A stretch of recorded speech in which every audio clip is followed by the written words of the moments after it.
السلام عليكم ورحمة الله وبركاته. مليون مبروك للمنتخب السعودي، ألف ألف ألف مبروك. والله من قادر استنى إن أنا أروح بقى المكان اللي بصور فيه المتواضع ده، الاستوديو والتصوير والإضاءة والرينج لايت.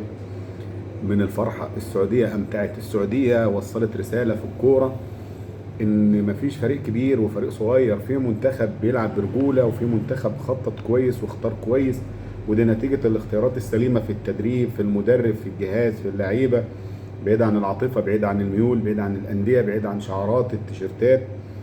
دي نتيجة التخطيط السليم. ألف مبروك للسعودية. الأرجنتين، عندي سؤال، فين الأرجنتين الشوط الثاني؟ فين ميسي؟ الأرجنتين يا جماعة بدي ماريا، بميسي، لوتارو، بكل النجوم دي. الأرجنتين، بنتكلم على الأرجنتين اللي واخد كوبا أمريكا اللي فات، منتخب الأرجنتين مصنف إنه ياخد كأس العالم. السعودية الشوط الثاني بالمصطلح العامي كده مرمطته.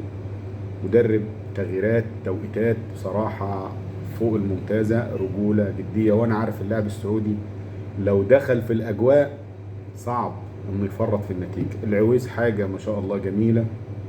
ألف ألف سلام على سالم الدوسري، ألف سلام على سلمان فرج. هدف لسالم الدوسري عالمي. صالح الشهري دائما ما كنت نادي حتى في الهلال إنه يلعب، وجوميز موجود الفترة الأخيرة. أداء أفضل من رائع. ألف ألف مبروك لكل العرب، مبروك للسعودية، مبروك لمصر، مبروك لقطر، مبروك لأي مواطن عربي مسلم بيحب يشجع كورة ويستمتع بكورة.